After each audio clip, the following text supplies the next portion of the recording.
चंदन gate पे है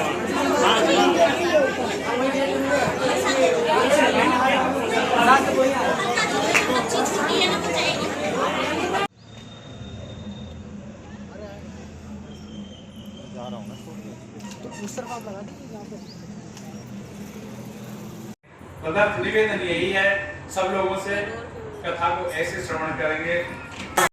मर्म तुम्हारा, मैंने पहले भगवान शिव की कथा कह के तुम्हारा मर्म जाना है, मतलब तुम्हारी भीतर की बात देखिए, तुम झेल भी पाओगे राम कथा को कि नहीं। तब उन्होंने कहा कि हाँ तुम सुचि सेवक भगत राम के, तुम अच्छे राम की भक्त हो, इसलिए अपना कथा कहना प्रारंभ करता है। तो मैंने ये बात कह के आप सब लोगों की आज्ञा इसलिए मांगी है कि इस कथा की दक्षिणा देनी बहुत जरूरी होती है। बिना दक्षिणा के कथा नहीं, कहीं आप भयभीत न हो जाए कथा देनी पड़ेगी, इसलिए मैं आपको ऑप्शन दे रहा हूँ। और दक्षिणा भी ऐसी नहीं जो कथा व्यास मांगते हैं वो देनी हो, हम जो मांगेंगे वो दक्षिणा देनी पड़ेगी। पहले बता देते हैं आपको दक्षिणा क्या बनती है। दक्षिणा ये है कि अब से ठीक 7:45 बजे से और पहली कोशिश करेंगे तब तक के लिए 2 चीजें। एक तो आप केवल मुझे बोलने का अधिकार देंगे और कोई नहीं। दूसरा, दक्षिणा में जब जब भी हम भगवान नाम गाएंगे तो आपको दूसरे पे भरोसा ना करके अपने मुख से भगवान नाम गाना है। जितना भगवान नाम आप देंगे उतना हम आपकी नाम से दक्षिणा नोट कर लेंगे, उतना आपकी दक्षिणा मिलेगी। अन्यथा अदक्षिणम भूतम दत्तम तपस्तप्तम कृतम च, बिना दक्षिणा की किया हुआ कोई जप तप अथवा अनुष्ठान निष्क्रिय होता है, निष्फल होता है। और दक्षिणा है जो किसी रास्ते से जा रहे हो और रास्ते में मंदिर पड़ जावे और अब मंदिर में जाते हुए आपके पास समय नहीं है, लेकिन भगवत विग्रह के सामने गुजरते हुए अगर आपने मंदिर में प्रणाम के स्पर्श करने का लाभ प्रदान करता है। ये भगवान के विग्रह का महात्म्य है। ये एक एग्जाम्पल है। आप यूँ समझिएगा कि हर चीज के लिए एक शॉर्टकट रास्ता भी है। जिन लोगों ने, जिन ऋषियों ने, जिन मुनियों ने हमें बड़े बड़े अनुष्ठान बताए हैं, ऐसे भगवत प्राप्ति हो सकती है, ऐसे आपको वांछित फल की प्राप्ति हो सकती है, उसके साथ कुछ शॉर्टकट भी बताएं। और शॉर्टकट यही है कि जब आप बहुत सारे पुराणों को, बहुत सारे शास्त्रों को, बहुत सारे वेदों को पढ़ने में समर्थ ना हो, समय ना हो, तो क्या करें? फिर इतना करें कि भगवान के पूरी पुराण में से रेवाखंड के 5 अध्यायों की कथा को श्रवण कर लें, आपको पूरे स्कंद पुराण पढ़ने का लाभ प्राप्त। इसलिए सत्यनारायण भगवान की कथा का महत्व। सत्यनारायण भगवान की कथा रेवाखंड के ऊपर लगे हुए ध्वज हैं, उनको प्रणाम किया, उनको श्रवण किया तो कथा का लाभ प्राप्त हो गया। इसलिए कथा के प्रति हमारी श्रद्धा, कथा के प्रति नमन। एक दाने विशारण्ये ऋषि शौनकादय पप्रचर मुने सर्वे सूक्तम पौराणिकम स्वरूप। 88,000 ऋषियों ने एकत्रित होकर के नैमिषारण्य में वहां पर पधारे हुए सूत जी महाराज से विनय प्रार्थना करके पूछा, व्रतेन तपसा किं वा प्राप्यते वांछितं फलम। ऐसा कौन सा व्रत अथवा कौन सी तपस्या है जिसके करने से वांछित फल की प्राप्ति हो जाती है? हमें लगता है कि ऋषि मुनियों ने अपने लिए पूछा होगा। यथार्थ में बताएं कि ये ऋषि मुनियों का प्रश्न नहीं था। अंतःकरण की बात को, आपकी बात के भीतर की बात को कोई दूसरा सुन नहीं सकता। अभी भी भीतर से पूछ के देख लेना, क्या हम भी प्रश्न नहीं रखते कि कोई ऐसा तरीका मिल जाए जिससे दिनों दिन रातों रात हम जो चाहते हैं वो मिल जाए। हम सबका भी प्रश्न यही है और हम सबके अंतःकरण में शौनकादि ऋषि माँ बैठे हैं और हमारी वांछाओं को श्रवण करके, उनकी इच्छाओं को समझते हुए उन्होंने सूत जी महाराज से इसलिए प्रश्न किया क्योंकि सूत जी महाराज सर्व शास्त्रों के निष्णात हैं। ये हमारी बात का उत्तर अवश्य देंगे, इस बात से निवेदन किया। सूत जी महाराज ने सुना क्या है, उन लोगों का प्रश्न है, वो लोग पूछना चाहते हैं, घर के वो लोग नहीं जो इसी में रहते हैं आराम से, जिनकी धन की कमी नहीं है। उन लोगों का प्रश्न है जो लोग कुछ नहीं चाहते, अपना सर्वस्व घर में छोड़ करके अपने इस पूरे जीवन को लोगों के लिए परमार्थ करने के हित से जो जंगल में चले आए हैं, उन लोगों का प्रश्न है। इस परहित की भावना को सूत जी महाराज ने देखा, तब कहा कि मैं तुम्हें एक बात बता देता हूँ। क्या बात? सुनो बात मन मंचित लाई। बात तो है लेकिन श्रद्धा के साथ सुनना। क्या बात है कि हाँ, एक बात ऐसा ही प्रश्न। सूत जी महाराज इसलिए सूत जी हैं कि इसलिए नहीं कि उन्हें बहुत ज्ञान है, इसलिए सूत जी सब कथाओं के निष्णात हैं, वो कभी भी ये नहीं कहते कि मैं तुम्हें अपनी बात बता दूंगा।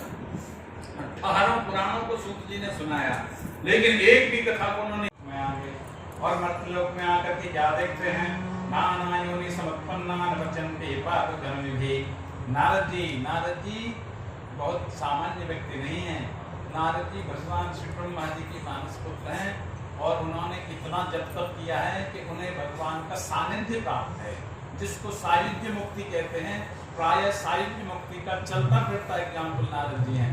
अर्थात जैसे किसी के आपके प्राइम मिनिस्टर जी के पास बैठने उठने के संपर्क हों, तो वो व्यक्ति हम क्या समझेंगे, कभी कभी तो हम ये समझते हैं कि डीएम साहब का चपरासी डीएम से भी ज्यादा काम कर जाता है। तो ठीक ऐसे ही भगवान का सायुज्य मुक्ति प्राप्त करने वाले नारद जी भगवान से भी ज्यादा काम कर गए। कैसे कि उन्होंने जाकर के कहा कि नाना योनि समत्पन्ना वचन्ते पाप करने भी महाराज में मर्त्यलोक में गया और यहाँ करके नारद जी ने पहले तो देखा भी तो देखी है।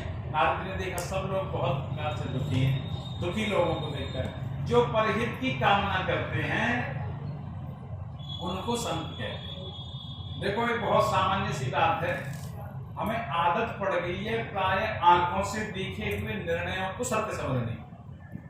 जो हम आंख से देखते हैं हम प्राय उसको सत्य समझते हैं। हमें ऐसा लगता है कि जो हमारी आंखें देख लेंगी और दूसरी तरफ जो साइंटिफिकली लॉजिकली फिट बात होगी वही सत्य होगी। लेकिन सत्य वही नहीं होता जो आंखों से दिखे अथवा घटना में घटित हो। सत्य उसके पीछे भी हो सकता है और हो नहीं सकता, बल्कि सच यह है कि सत्य केवल वह है जो हमें आंखों से दिखाई नहीं पड़ता। इस जगत में जो भी दिखाई पड़ता है ये जगत की आंखें हैं, केवल जगत को देख पाती हैं, इसलिए जगत मिथ्या है। तो इसके द्वारा देखा हुआ दृश्य समस्त मिथ्या है। इसके पीछे जो जिसका अधिष्ठात्र देव है, जिसको सत्यनारायण कहते हैं, जिसकी वजह से ये सब कुछ दिख रहा है, उसका नाम सत्य है, वह सत्य है। तो हम सत्य को नहीं समझ पाते। सत्य यह है कि भगवान श्री हरि की कृपा से हमारे नेत्रों में वो ज्योति है जो देख पाती है कि इस जगत में कुछ है। सत्यनारायण भगवान की कृपा, और अन्यथा और कुछ ऐसा संभव नहीं है। नारद जी ने देखा कि इस लोक में सभी लोग दुखी हो रहे हैं, उसके लिए दुखी हो रहे हैं। ऐसा देख करके नारद जी ने मन में सोचा इनके इस क्लेश की निवृत्ति कैसे हो। बहुत लंबी कथा है, अगर लंबी वर्णन करें तो नारद जी ने इतना वर देखा कि जिन लोगों के पास नोटों के ढेर लगे पड़े हैं, संसाधनों की गिनती नहीं है, वो लोग सबसे ज्यादा दुखी हैं। और इतने दुखी हैं कि उनके दुख को पार करने की कोई सीमा नहीं, कुछ भी कर लें उनका दुख समाप्त नहीं होगा।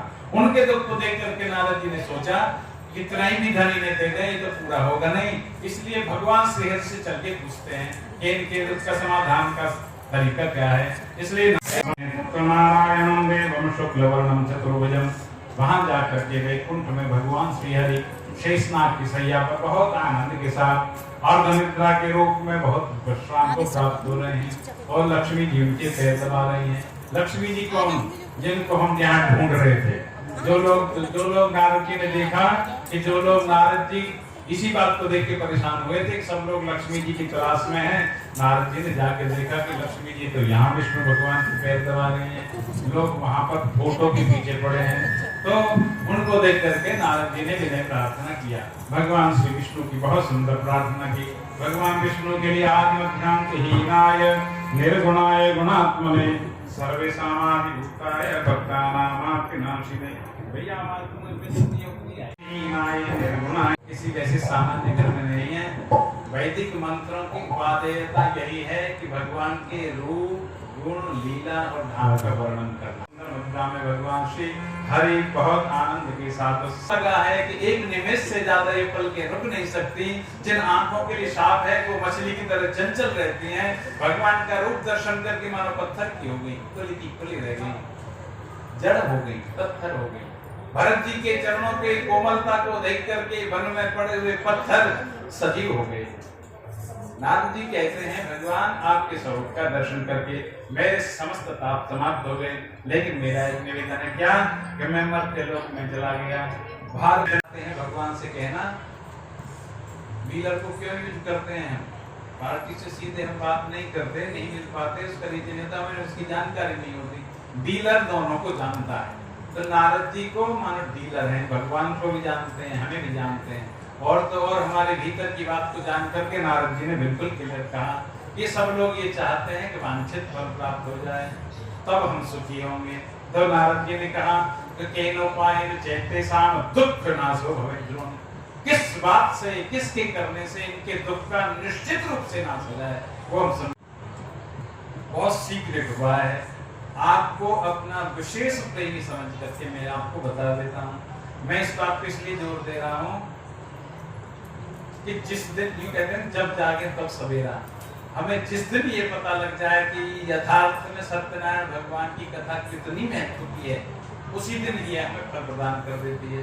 जब तक केवल कथा को मनोरंजन के लिए अथवा ये सुनाने के लिए कि घर में जाके पड़ोसी को बता देंगे कि हम तो कथा सुन के आए हैं, इस लोक मान्यता के लिए, लोगों में अपना धार्मिक होने का ये प्रसिद्ध करने के लिए हम बड़े धार्मिक लोग हैं, इसके लिए जब तक हम करते रहेंगे तब तक भगवत कथा का लाभ नहीं है।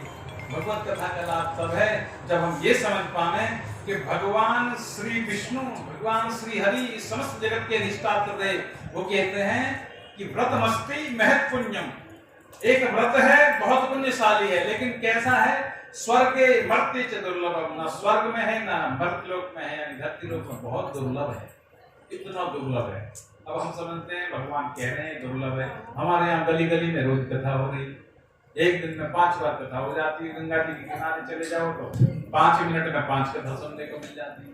असलियत में समझें कथा क्या है, व्रतम सम्यक विधान होता है। भाई कथा का स्वरूप कथा स्वरूप में होगा तभी वो कथा मानी जाएगी।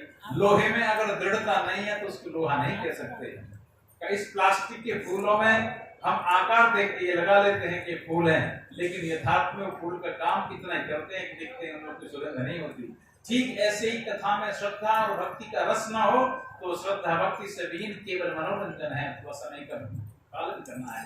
यथार्थ में कथा क्या है, भगवान श्री हरि कहते हैं कि सत्य अगर इस विधि से कर लिया जाए, क्या विधि है, सम्यक विधि से, जो कथा का विधान है। बहुत बड़ी विधि नहीं है, बहुत छोटी सी विधि भगवान हरि ने बताई। 1.25 सेर आटा फल मूल के लिए ले, और इसके साथ एक बड़ी जो दुर्लभ चीज है जिस पे पूरी कथा निर्भर करती है, वो ये है कि श्रद्धा भक्ति समन्वित है। श्रद्धा तो करे, व्रत के पश्चात कथा। जिस युग में हम रहते हैं ये आदिकाल की कथा है। भगवान श्री सत्यनारायण इसलिए सत्यनारायण है कि और सारे देवताओं के बारे में ये पता है कि भगवान राम कब हुए, त्रेता युग में हुए, भगवान कृष्ण कब हुए, द्वापर में हुए, ब्रह्मा जी कब हुए, जब भगवान ने संकल्प किया एक को हम बहुश्यामी ब्रह्मा जी बन गए। लेकिन आदिदेवम जगत कारणम श्रीधरम, जो भगवान सत्यनारायण है वो आदिदेव हैं, यानी उनका ये पता नहीं है कि शुरू कब से। ऐसे आदिदेव भगवान कह रहे हैं कि कलयुग में जाकर के हमारे लिए विशेष रूप से विशेष कलयुग में सौनकादि ऋषियों नारद जी ने भगवान श्री हरि से तो पूछ लिया किस व्रत और तपस्या से हो सकता है, लेकिन नारद जी के कहने पर सौनकादि लोग कहते हैं ऐसे होना जरूरी नहीं है। धन के लिए अगर हम यथार्थ में बात करें तो ये कोई आवश्यक नहीं है कि अंबानी के पास धन हो और मेरे पास ना हो। क्यों? क्योंकि धन का अभिप्राय हम इतना समझ पाते हैं कि गांधी जी जिस नोट पे छप रहे हो, कागज पे 500 जिस पे लिखा हुआ हो और गवर्नर के साइन हो, वह धन कहलाता है। लेकिन धन यह नहीं है, केवल ये धन का एक फोटो है और हम उस फोटो को असली समझ लेते हैं। यथार्थ में धन क्या है? धन यम लब्ध्वा च परम लाभम मन्यते नाधिकम तत्, अथवा धिनोति इति धनम, जिसको प्राप्त करके धन्य हो जाए, जिसको मिल करके जो हमारे पास आ जाए और हम धन्य हो जाए, उसको धन कहते हैं।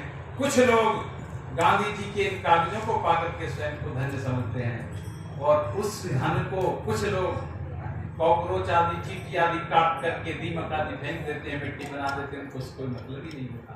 अगर वो यथार्थ में धन होता तो जीव तो चींटी भी है, जीव तो दीमक भी है, उसको भी पाके धन्य हो जाती, वो किसी काम का नहीं रहता।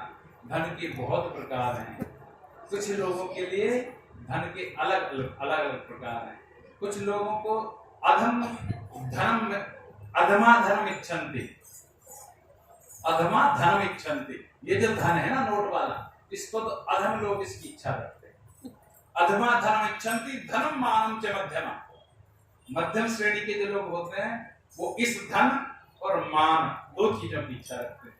अधमा धनम इच्छन्ति धर्म मानम च मध्यमा उत्तमा मानम इच्छन्ति। उत्तम श्रेणी के जो लोग होते हैं वो केवल मान की इच्छा रखते हैं, क्योंकि मानो ही महतान धनम। महत पुरुषों का मान ही धन होता है।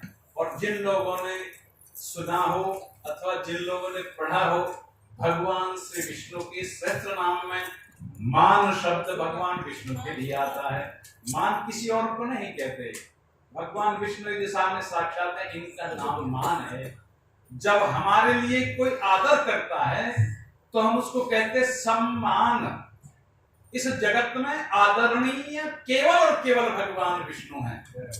अगर उन विष्णु के समान हमने अथवा हमको किसी ने स्थान दे दिया तो हमें सम्मान माना जाता है, यानी भगवान विष्णु के सम हमको मान लिया जाता है, इसलिए सम्मान शब्द का प्रयोग किया जाता है। यथार्थ में मान विष्णु ही है, तो उस मान को मानो ही महताम धनम, उस मान को चाहने वाले लोग ही यथार्थ में धनवान है।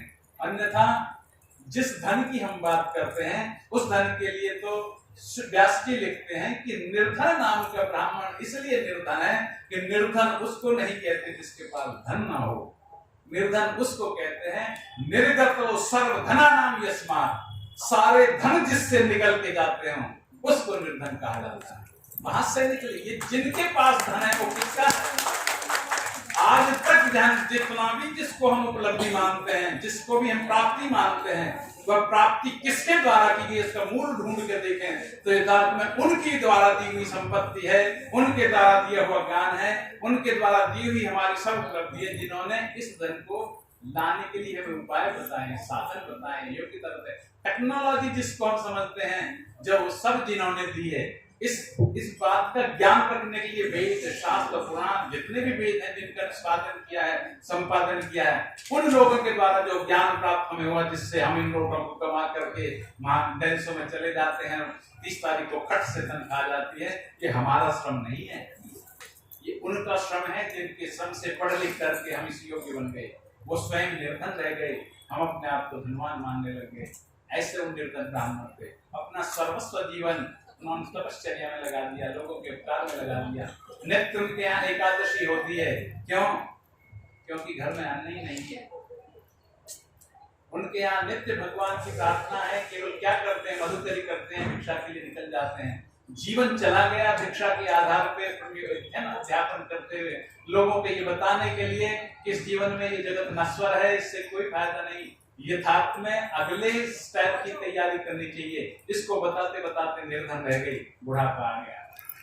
ब्राह्मण प्रिय भगवान को चेतना आ गई, मानो देखा अब चौथा चरण आ गया, भिक्षा के लिए जाने में कठिनाई होने लगी है। कृपा करने की दृष्टि से भगवान श्री सत्यनारायण ने बूढ़े ब्राह्मण का रूप धारण किया, उन्हें निर्धन ब्राह्मण के सामने प्रकट हो गए और जाकर के पूछा किमर्थम वा नमसे मही। पुराणों के वाक्य हैं, इनका सामान्य रूप से अर्थ लगा लें तो ब्राह्मण से पूछा क्यों घूम रहे हो, लेकिन व्यास जी जब कहते हैं सूत जी के द्वारा तो कह रहे हैं किमर्थम, ब्राह्मण से कह रहे हैं, उन ब्राह्मणों से कह रहे हैं जिनकी सांस से वेदों की सुक्तियां निकलती हैं, उनके लिए शब्द शब्द नहीं होते, उनके लिए शब्द मंत्र होते हैं। किमर्थम वा भ्रम से महीन, क्यों घूम रहे हो पृथ्वी पर, घूमना क्या है, पुनरपि जननम पुनरपि मरणम। हाथ में दंड ले रखा है, बड़े कोमल सफेद सफेद बाल, समझ नहीं आ रहा है। उन निर्धन ब्राह्मण ने मानो ऐसा मन करता है कि कोई देवता सामने प्रकट हो गए, भगवान के दर्शन किसी भी रूप में हो जाएं। और कहें हम एक बात बहुत ध्यान से सुनने, समय तो नहीं है लेकिन फिर भी कह देते हैं, पढ़े लिखे होने में अनपढ़ होने में बहुत ज्यादा अंतर नहीं है। इतना अंतर है कि पढ़ा लिखा व्यक्ति और अनपढ़ व्यक्ति, गांव में अनपढ़ व्यक्ति भिक्षुक लोगों को संत समझ के उनके पैरों में गिर जाते हैं। भिक्षुक लोगों को जो ऐसे भीख मांगने वाले संतों के वेश धारण करके घूमते हैं, उनको संत समझ के उनके पैरों में पड़ जाते हैं। और हम जैसे पढ़े लिखे लोग संतों को भिक्षुक समझ के उनका कर त्याग कर देते हैं।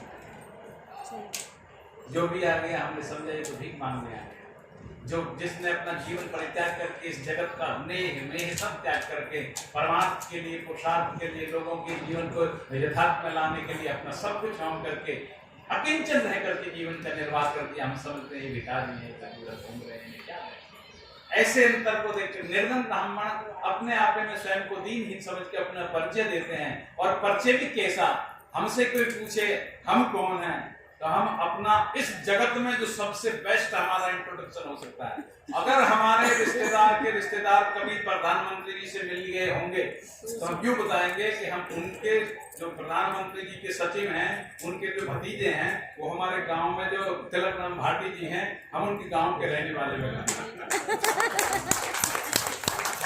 ये हमारे परिचय। लेकिन निर्धन ब्राह्मण ने क्या परिचय दिया? निर्धन ब्राह्मण कहते हैं ब्राह्मण होती, ब्राह्मण हो तो सुनकर के निर्धन ब्राह्मण ने संकल्प किया, आज से, अभी से, कल से नहीं, अद्यैव, तुरंत अभी से हम भगवान की कथा का संकल्प करते हैं। आज जो भिक्षा में धन मिलेगा उससे भगवान का पूजन करेंगे। अपने घर में जाकर के भिक्षा के बाद में मिले हुए धन और जो भी रुपया पैसा मिला, पूजन की सामग्री लेकर घर में आकर आप समझ रहे हो कि हम उन लोगों की कथा आपसे पूछ रहे हैं।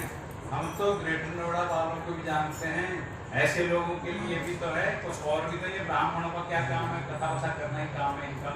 उनों के लिए बताओ जो बहुत धनवान हो, जो बहुत और लकड़हारे आदमी जैसे हों, उनके लिए भी क्या कथा सुन करेगी? तो एक लकड़हारे की कथा सुनाई। एक लकड़हारा पंडित जी के आता जाता था, उसने देखा थोड़े दिन पहले पंडित जी बड़े गर्व से दिखते थे, घर में साफ सफाई की थी, दरवाजे के आगे घास खड़ी रहती थी और नाना प्रकार के कांटे कटीले ऐसे जैसे आजकल के कैक्टस लगे होते हैं घर के आगे। हम बता रहे लोग बहुत शौक से आजकल कलयुग में अपने घर को सजाने में लगे हैं। जिन कैक्टस को लगाने से हम हृदय के अंदर गदगद हो जाते हैं, प्रफुल्लित हो जाते हैं। शास्त्र कहता है कि कांटे की कोई भी वस्तु घर के आगे लगा दिया, फल वृक्ष लगा दिया, उसमें देवता प्रवेश नहीं करते। ऐसे सुंदर भगवान के प्रवेश को निषेध करने के जितने मार्ग हम अपना रहे हैं। निर्धन ब्राह्मण पहले ऐसे ही रहते थे, घर में ध्यान नहीं था। भगवान सत्यनारायण की कथा के लिए पवित्रता सबसे पहला प्रयास है, इसलिए उस पवित्रता को करने के लिए उन निर्धन ब्राह्मण की जो झोपड़ी थी, उस झोपड़ी के आगे गाय के गोबर से सुगंधित लेप हो रहा है। दोनों तरफ केले के वृक्ष लगे हैं, सामने जितना भी मार्ग है वो लीप लाप करके बढ़िया कर दिया गया है। ऊपर बंधन मार्ग लगे हैं। हम हफ्ते पहले, महीने पहले कथा हुई होगी, उसके अभी पर्ण सूखे हुए लटके हुए बड़े शोभा दे रहे हैं। ऐसे सुंदर स्वरूप को देख करके लकड़हारे ने सोचा कि यहाँ हो क्या गया है। एक तो भाग से पूर्णिमासी को लकड़हारा आया, उनके यहाँ कथा सुनी। कथा सुनकर लकड़हारे ने पूछा, पंडित जी ये क्या है? पंडित जी ने बताया, समझ नहीं आया। कि हाँ देखा था तुम कुछ स्वाहा स्वाहा नारायण नारायण कर रहे थे, कुछ मंत्र बोल रहे थे। ये मंत्र हमारे समय की बात तो है नहीं कि भैया ये भगवान सत्यनारायण का व्रत पूजन है। क्या होता है इसके करने से? इसके करने से वांछित फल की प्राप्ति होती है। तो भैया हमें भी करवा दो। कि हाँ आप भी कर सकते हो। निर्धन ब्राह्मण की कथा के माध्यम से सूत्र ये बताना चाहते हैं कि ये कथा पर किसी का एकाधिकार नहीं है। लकड़हारे ने सोचा हम कथा करा लें। उन्होंने भी पंडित जी को बुला करके लकड़ियों को बेच करके लकड़ी की दूने मोल को प्राप्त होगी। आश्चर्य लगता है इस कथा को कहते कहते पार्वती जी जब सुन रही थी कथा, भगवान शिव जब सुना रहे थे, तो शिव जी ने बीच में ही कहा था, पार्वती कुछ कहीं बात ऐसी लगे जो असंगत सी लगे, झूठ सी लगे, तो तू उस पर शक मत करना, क्योंकि ये कथाएं अलौकिक हैं। हमारी आंखों में ही सब कुछ घटित हो जरूरी नहीं है। जब यूँ कहते हैं कि उस दिन भगवान की बड़ी कृपा हुई, लकड़ी दूल्हे मोल को प्राप्त होगी। जो हमारे यहाँ कुछ लोग कहते हैं ये तो वही बड़ी बढ़िया भगवान के लिए दूल्हे मोल को प्राप्त कैसे हो गई। मैं कह रहा हूँ दूल्हा तो थोड़ा कहा था। अगर गैस की समस्या का उस समय पता होता, जो गैस का सिलेंडर 400 रुपए में मिल रहा था, आज 4000 में भी नहीं मिल रहा, 10 गुना हो गया तुरंत के तुरंत। ऐसे ही लकड़हारे ने अपनी लकड़ियों को बेचा, जो पैसा मिला आकर के भगवान का व्रत पूजन किया। पूजन के प्रभाव से लकड़हारे थोड़ा देर में जो लकड़ी बेच रहा था ईंधन के लिए, टिम्बर मर्चेंट बन के बहुत व्यापारी हो गया। धन के आर पार नहीं रहे। इस लोक में धर्म कार्यों को करते हुए लकड़हारे ने भगवान सत्यनारायण का व्रत पूजन किया और अंत में वैकुंठ नाम को प्राप्त हुआ। सत्यनारायण और सब लोगों की कथा के लिए थोड़ा समय रह जाता है, इसलिए इससे ज्यादा कहने की जरूरत नहीं है। हम सब अपने स्वयं साक्षी हैं। यथार्थ में प्राय लोग भजन के लिए, पूजा के लिए इधर उधर भटकते रहते हैं कि हम जाके पूछें कि भजन ध्यान कैसे होता है। एक बहुत छोटा सा उपाय तो हम बता देते हैं। स्वयं के अंतस्थ भगवान अंतरात्म स्वरूप से हमारे हृदय में विराजित हैं। हम स्वयं अपने आप से पूछ लें, अपनी स्थिति का जायजा ले लें, इससे बढ़िया भजन कुछ नहीं है। लेकिन दिक्कत ये है असलियत में, मैं आप सब लोगों को नहीं कह रहा हूँ, अपने लिए बता रहा हूँ, हो सकता है आप में अप्लाई हो या ना हो। हमारे साथ दिक्कत ये है कि हमारे हृदय की आवाज को हमें पता है कोई नहीं सुन सकता, फिर भी हम आत्मनिरीक्षण करने में बेईमानी करते हैं, कहीं कोई समझ ना ले कि हमारी असलियत क्या है। हम अपने यथार्थ के भगवान कोई और नहीं है, भगवान को कहीं प्राप्त करने के लिए जाना नहीं है, भगवान कुछ और भी नहीं है, केवल स्वयं का आत्मनिरीक्षण कर लेना, स्वयं को समझ लेना, स्वयं को ये पा लेना कि हमारी वस्तुस्थिति क्या है, यह सबसे बड़ा आत्मनिरीक्षण। और इसको जिसने कर लिया वो भगवान की कथा के पात्र हो गए। बोलो सत्यनारायण भगवान की। हम सब आज शाम को जाकर के आराम से थोड़ी देर चिंतन करके देखना, जब आप समझेंगे तो यथार्थ में पाएंगे इस 5 अध्याय की कथा में साधु नाम का जो वैश्य कोई और नहीं, वो एक शर्मा स्वयं है। ऐसा लगेगा कि सब हमारे लिए है। साधु नाम की वैश्य की कथा, एक राजा एक भद्रशिला नदी के किनारे बैठकर भगवान की कथा कर रहे थे। कथा को श्रवण करने के लिए वहां पर साधु नाम का वैश्य व्यापार करने के लिए जो आया हुआ था, वहां पर जाकर के बैठ गया, भगवान की कथा सुनना था। बहुत देर भगवान की कथा सुनी, 5 अध्याय की कथा सुनने के बाद फिर आराम से पूछा भैया राजा जी से कि आपको क्या कमी है जी, आप किस लिए भगवान की पूजा कर रहे हो? क्योंकि हम तो पूजा इसलिए करते हैं ना कि हम कुछ बिना मतलब की पूजा अगर किसी ने कर ली तो वो पूजा की श्रेणी में नहीं, वो तो भगवत प्राप्त श्रेणी है। जब तक हम कुछ कर रहे हैं, जब तक हम क्रियाओं में भगवान की पूजा समझ रहे हैं, तब तक निश्चित रूप से हम कुछ कामना रखे हुए हैं। अगर कामना नहीं है तो हमारा पूजन क्रियाओं में नहीं होगा, हमारा पूजन भगवत चिंतन में होगा। क्रिया का अभिप्राय हमारी कामना में। तो क्योंकि कामनाओं से युक्त जो साधु वैश्य था, उसने बहुत आराम से पूछा महाराज आप किस लिए पूजा कर रहे थे, क्या होता है इसके करने से? तो राजा साहब ने कहा कि मैं अतुल तेज संपन्न भगवान श्री विष्णु की पूजा कर रहा था। क्या होता है इसके करने से? इसके करने से वांछित फल की प्राप्ति होती है। वांछित शब्द तो सब लोग समझते होंगे, पढ़े लिखे लोग हैं। वांछित मतलब जो चाहते हैं, लेकिन वांछित का सही मतलब केवल इतना ही नहीं है। वांछित का मतलब है जो हमें चाहिए। जो हमें चाहिए का मतलब, जो हमें चाहिए का मतलब ये नहीं कि हमें बुखार हो रहा हो और हमें आइसक्रीम चाहिए, तो क्या हमें चाहिए? उस समय में क्या चाहिए? उस समय पैरासिटामोल की कड़वी गोली चाहिए। वांछित का मतलब है जो चाहिए। भगवान कहते हैं वांछित का मतलब जो तुम्हें चाहिए। हम समझते हैं वांछित का मतलब जो हमें चाहिए। तो यथार्थ में साधु जो राजा थे उन्होंने समझा जो मुझे चाहिए उसके लिए कह रहे हैं। तो उन्होंने कहा अरे अगर ऐसा है तो हम भी भगवान की कथा करा लेंगे व्यावसायिक भाव से। अगर हमारे संतान हो जाए, पहले संतान हो जाए तो हम कथा करा लेंगे। व्यावसायिक दृष्टिकोण से किया हुआ संकल्प भी भगवान को सुन जाता है। हृदय में अगर हमने संकल्प कर लिया, क्योंकि हृदय स्वरूप ही भगवान, भगवान ने सुन लिया।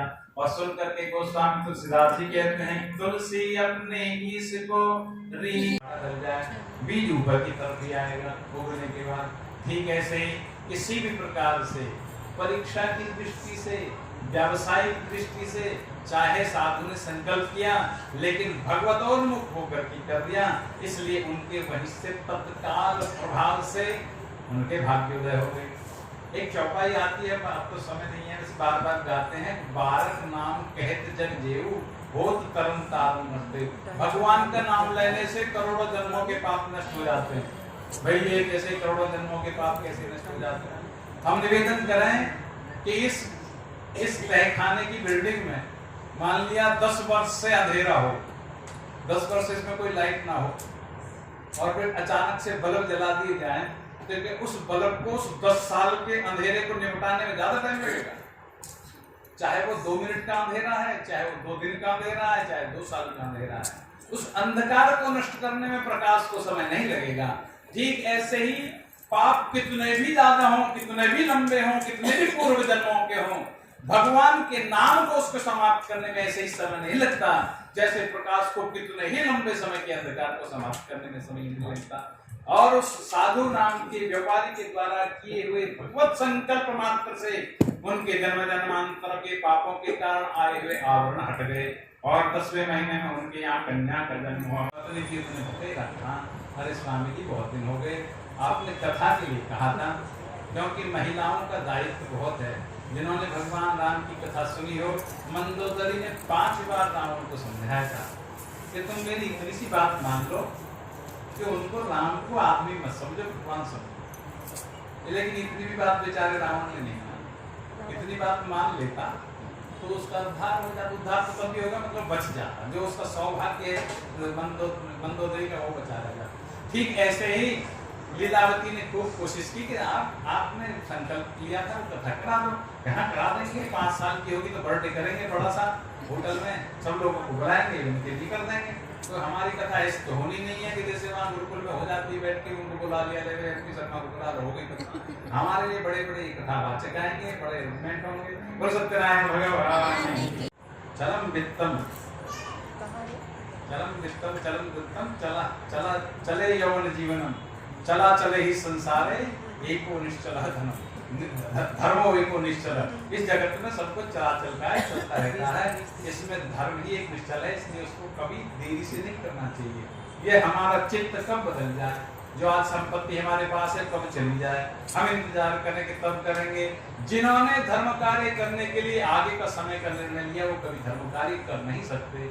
इसलिए धर्म कार्य करने के लिए यह उपयुक्त समय है, अब इस क्षण। इसलिए भगवत कार्य में कभी देर न करें। बोल सत्यनारायण भगवान। सेवा कहकर कहते हैं विवाह समय पश्चात कश्यामि गतम प्रिय। इसके विवाह के समय पर कर देंगे। बहुत बड़ा विवाह का आयोजन किया गया। अभी कृष्ण में एक टेंट लगा था हमारे पीछे अल्पा सेकंड में। उस टेंट को देख करके हमें ऐसा लगा था कि लंका ऐसी होगी शायद, इतनी सुंदर हो। मतलब इतने पैसे का टेंट लगा था। उस टेंट के एक खंबे को बनाने में हमारे बच्चों का ब्याह हो जाता, मतलब इतना पैसा लगा होगा। ऐसे ही उन साधु वैसे ने बहुत पैसा लगा करके, धन दौलत दे करके, दाई दे करके विवाह किया, केवल और केवल कर नहीं पाया। तो 1.25 रुपए में पंडित जी को बुला करके सत्यनारायण की कथा का 1.25 सेर आटे का प्रसाद नहीं करता है। और ऐसा लग रहा है कि साधु कितना मूर्ख था। साधु मूर्ख नहीं था। ईमानदारी से सोचें, क्या हम ऐसा नहीं करते? कितने बार हमारे मन में संकल्प आते हैं और कितनी बार हम उनको कुछ और प्रायोरिटी के कारण प्राथमिकता रह जाती है, वो पीछे रह जाता है। इसलिए साधु नाम के द्वारा किया गया कार्य हमारे द्वारा है। थोड़े दिनों में ही अपने जमाई राजा को लेकर के साधु वैसे दूसरे नगर में व्यापार करने के लिए चले गए। और अभी केवल कथा में 15 मिनट होने थे, 15 मिनट रह गए। 2.5 अध्याय हुआ है और 2.5 अध्याय के लिए 15 मिनट बचे हैं। फिर भी हम बताएं 2.5 मिनट में कथा 3 बार हो सकती है। श्रीमन नारायण। अभी धर्म कार्य किया था, उसका पुण्य पराक्रम समाप्त हो गया और पुण्य पराक्रम समाप्त होने के बाद दोनों जमाई राजा साधु वैसे लोग की चोरी के इल्जाम में पकड़े गए और जेल में डाल दिए गए। बोल सत्यनारायण भगवान की। आपको पौने 8 बजे हम रिलीज करने का प्रयास करेंगे, 5-7 मिनट लगेंगे, तो 8 बजे तक निकल जाएगा। तो भगवान की कृपा से, भगवान के आशीर्वाद से, भगवान के रुष्ट होने से जेल में पड़े हुए दोनों जमाई राजा साधु वैसे चक्की पीसने लगे। उधर लीलावती कलावती भूखों मरने लगे। कलावती एक दिन भगवान की कथा सुनने गई, प्रसाद लेके आई। प्रसाद घर में आया, तुरंत लीलावती की याद आ गया, ऐसा प्रसाद तेरी कथा में भी होना था।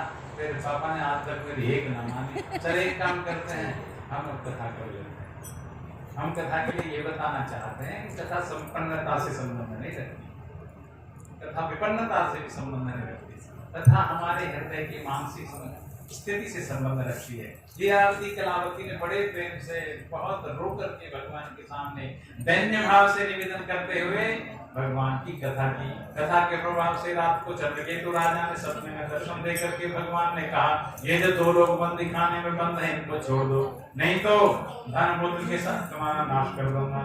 प्रातः काल राजा उठा, उठ करके दोनों को बुलाया, बहुत सारा धन देकर उनको समाधि करा करके जितना धन उनसे चोरी के इल्जाम में पकड़ के ले लिया था उनका धन हड़प लिया, तो उससे भी दुगना धन दे करके उनको अपने नगर की तरफ भेज दिया। वो सब भगवान लेकर के चले नगर की तरफ। जैसे ही चले तो भगवान ने जो साधु वैश्य ने अपने आत्म संवाद किया था उस संवाद को रिप्लिकेट कर दिया। मानो मतलब व्यावसायिक भाव से भगवान की परीक्षा लेने के लिए जो संकल्प किया था कि हमारे संतान हो जाए तो कर लेंगे, देखें मतलब कैसी संतान होती है।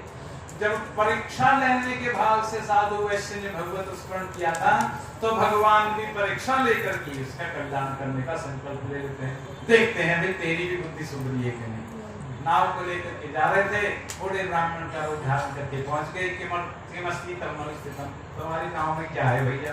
अरे महाराज तुम यहाँ कहाँ से आ गए? जंगल में। अरे जाओ वहाँ ग्रेटर नोएडा में चले जाओ, दिल्ली चले जाओ, वहाँ पैसे देना मांगो। हमारी नाव में क्या है? लता पदार्थ गमछे वे वर्तते तरणो मम। मेरी नाव में तो लता पदार्थ खड़े हुए हैं। साधु वेश में आए हुए भगवान श्री सत्यनारायण का एवं वस्तु जैसा कह रहे हो वैसा ही हो जाए। दूर जाकर के बैठ गए। थोड़ी देर में देखा कि जो नाव धन की भजन के मारे जल में आंधी से ज्यादा डूब रही थी, वो ऊपर उठती होकर के हाल में डोलने लगी। जमाई राजा के सामने खड़े होकर साधु ने कहा बेटा संदूक खोल के तो देख, कुछ गड़बड़ लग रही है। संदूक खोल के देखा तो भी घास फूस भरे हुए हैं। भगवान यही करते हैं।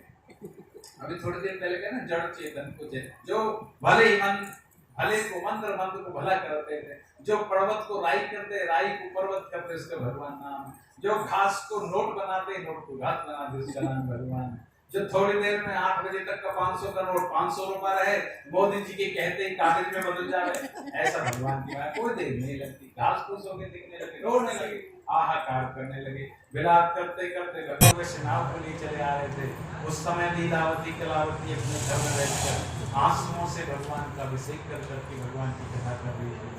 उस कथा का हुआ हमारे पुण्य जो हमें प्राप्त हो रहा है, उसके पीछे हम समझते हैं हमारा श्रम है, लेकिन उसके पीछे मैं कह रहा था सत्य वह है जो हमें दिखता भी नहीं है।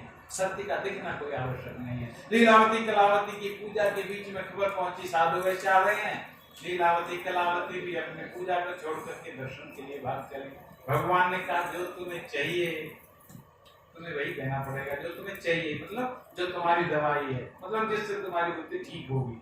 तुम्हारे मन में अभी भी यही भाव है कि जगत में हमारे स्वामी, हमारा पैसा, हमारा दौलत, हमारा धन यही सर्वोपरि है, इसलिए तुम्हारा इसका इलाज बता देते हैं। हम प्राय क्या करते हैं, हम समझते हैं भगवान को बहुत प्रेम करते हैं। 4 दिन अगरबत्ती जला के हमारा नाम ऊपर होना चाहिए, भक्त शिरोमणि प्रहलाद से भी ऊपर, सुखदेव जी से भी ऊपर। ऐसा लगता है कि हमसे ज्यादा प्रेम कौन करता है? बिना भोग लगाए लड्डू गोपाल को भोजन नहीं करते। हम तो सुबह सुबह 3 बार भोग लगाते हैं। लेकिन बात यह नहीं है, बात यह है प्रेम का तब पता लगता है जब मार्केट में जा रहे हो और सामने रबड़ी की दुकान हो, बढ़िया साफ बढ़िया गुलकंद दिखाई दे रही हो, अच्छे अच्छे रसगुल्ले दिखाई दे रहे हो, जीभ लबल पाकी करती हो, तो लगता है कि पोता परसों रसमलाई मांग रहा था, चलो थोड़ी सी लेके चलते हैं। आधा किलो रसमलाई का डब्बा लिया, घर गए, तब जाकर के लड्डू गोपाल को भोग लगाया, फिर पोते को खिला दिया। रबड़ी खरीदी पोते के लिए और तब जाकर के भगवान को भोग। अगर किसी सुंदर वस्तु को देख करके हमारे मन में भाव आवे कि ये भगवान के योग्य है, तब समझना चाहिए कि भगवान के प्रति। हमें सुंदर कपड़ा देख के लगता है कि लड़की भी बहुत अच्छा जचेगा, जूतों की दुकान जाप के लगता है कि हाँ ये आरामदायक है, बेटा थक जाता है, उसके पैरों में आराम देगा। यह भाव जब ये हो जाए इस जगत में जो भी कुछ है सब भगवान का है, भगवान के लिए है, तब समझे कि भगवान की प्रेम है। लीलावती कलावती ने उनको देख सुन करके अपनी पूजा को छोड़ करके उनको प्राप्त करने के लिए चली। जैसे ही पहुंची जा करके देखा कि जो नाव लहलाती चली आ रही थी वो एकदम जल में मग्न हो गई, यानी अदृश्य हो गई। लिखा है अदृश्य हो गई मतलब दिखना बंद हो गया। हमें कब दिखना शुरू हो जाए, कब दिखना बंद हो जाए, ये इस पे डिपेंड करता है कि भगवान क्या चाहे। आंखें खुली रहती है मरने के बाद भी, ये देखने वाली आंखें नहीं है, कोई और है जो देखता है। उस और की चिंता हम नहीं करते, हम सिर्फ ये चिंता करते रहते हैं कि हाथ पांव ये सब कुछ जो है ये मैं हूँ, इसलिए हम इनकी सेवा में लगे रहते हैं। इनका जो अधिष्ठात्री देव भगवान श्री हरि हैं, उनके निमित्त किया हुआ कर्म ही हमें परम। तुम बार बार पूजा से बहिर्मुख हो जाते हो, इसलिए तुम्हें कष्ट होता है। जाओ भगवान का पूजन करके आओ, तब तुम्हें प्राप्ति होगी। तुरंत मान लिया, आपदा में हम बहुत जल्दी मान जाते हैं। सज्जनों, भाइयों, बहनों, माताओं, मेरा निवेदन यह है, जब हम लोग विपत्ति में आकर के भगवत स्मरण करते हैं तो भगवान समझ जाते हैं कि विपत्ति के बिना स्मरण नहीं करेंगे, इसलिए विपत्ति आती है। इसलिए अगर विपत्ति से बच के रहना है तो संपत्ति में भगवत स्मरण करना चाहिए। संपत्ति में जो भगवत स्मरण करते हैं उनकी यहाँ विपत्ति नहीं आती। और इसी सत्यनारायण भगवान में बिना चाहते हुए भी हमारा बिना मशीन के, बिना किसी ऑक्सीजन के ये हृदय धड़क रहा है। इससे बड़ा सौभाग्य और इससे बड़ा टाइम हमारे लिए हो नहीं सकता। बिना चाहते हमने क्या करना है कि हमारे दिल को धड़का एक सेकंड, और भगवान की कृपा से आकर संक्रांति भगवान श्री सत्यनारायण का व्रत करते हुए सुलभम भगवान नाम, अति सुलभ भगवान का नाम, जिह्वा च वशवर्धनी, और ये हमारी जिह्वा हमारे वश में, जब चाहे बोले, जब ना चाहे ना बोले। इतने पर भी याति परा नरकम, यहाँ इतने के बावजूद भी लोग नरक चले जाते हैं। इससे बड़ा आश्चर्य और क्या होगा। क्यों?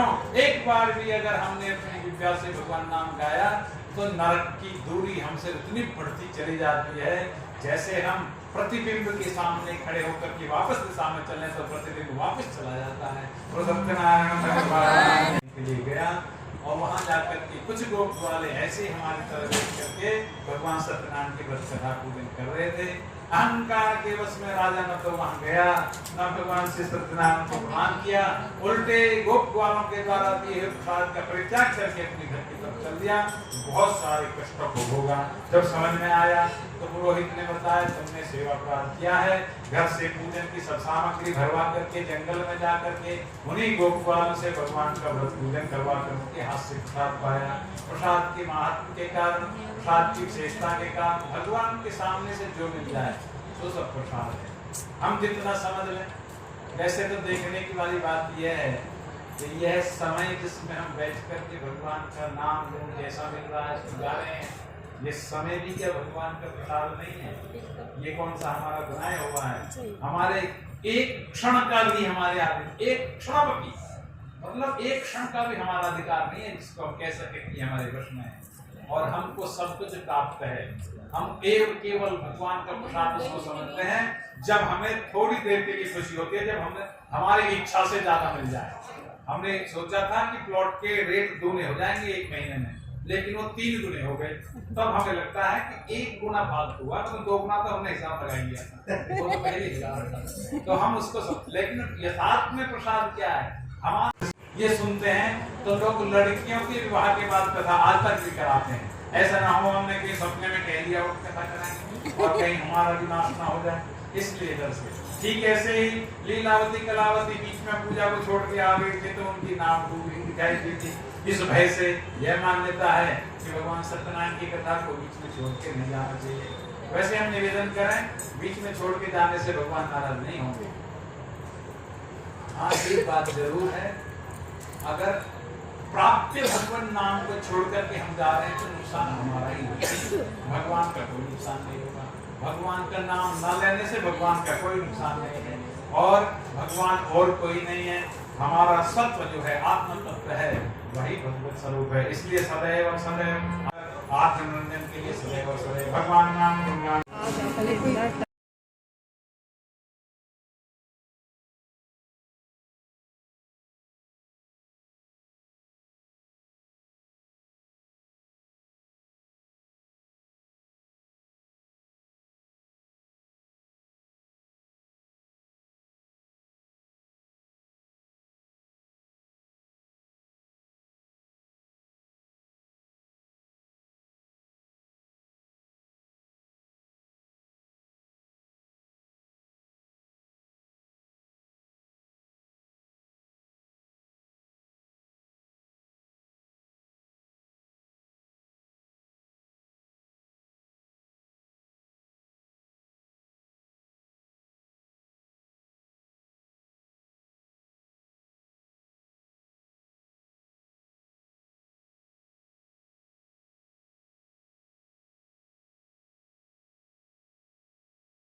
सभी लोगों से आग्रह है कि कृपया 5 मिनट और बैठें।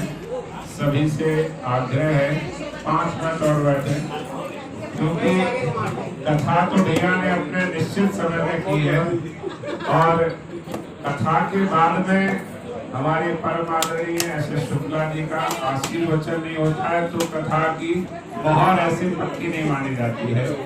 तो आपका आशीर्वचन होगा। आज भगवान का विशेष कृपामयी दिन है। भगवान परशुराम का जन्मोत्सव है और आज के दिन हम गुरुकुल की नींव भी रख रहे थे। 2 साल 3 साल पहले आज भगवान की कृपा से यहाँ दिव्य कथा भी हो रही है और भगवान की कृपा से अब यहाँ रहना भी प्रारंभ किया जाएगा।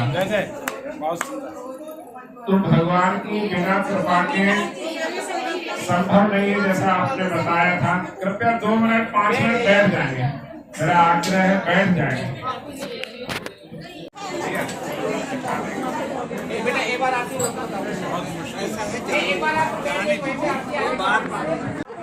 जो लोग बहुत आवश्यक है उनको जाना है तो वो प्रसाद लेके जा सकते हैं, लेकिन जिनको और आज हमारे निर्माण समिति के अध्यक्ष श्रीमान रविशंकर शर्मा जी और ललिता जी का वैवाहिक वार्षिकी तिथि भी है, तो उनके लिए भी विशिष्ट आशीर्वाद आप वहाँ छोड़ के आइए, आप छोड़ के आइए। यहाँ एक बहुत ही शुभ अवसर है। शास्त्र कहते हैं कि इस तीनों लोक में जो सबसे दुर्लभ बात है मनुष्य का शरीर मिलना, और वो भी भारत में। और भारत में इसलिए क्योंकि यहाँ कथा मिलती है, और कथा जिसके निमित्त सुनाने वाले भैया महेंद्र पाल शर्मा जी हो, और उस रख ना पाए तो भी ठीक नहीं रहेगा उसका भविष्य। तो हम पठन पाठन की व्यवस्था पूर्ण रूप से करेंगे, लेकिन रहने की व्यवस्था अभी हमारे पास बहुत ज्यादा नहीं है। ईश्वर कृपा और आपका सहयोग होगा तो निश्चित ही वह भी आगे का प्रकल्प शुरू होगा। आज के इस दिव्य यज्ञ में हमारे यहाँ श्रीमती रेखा अग्रवाल जी हैं।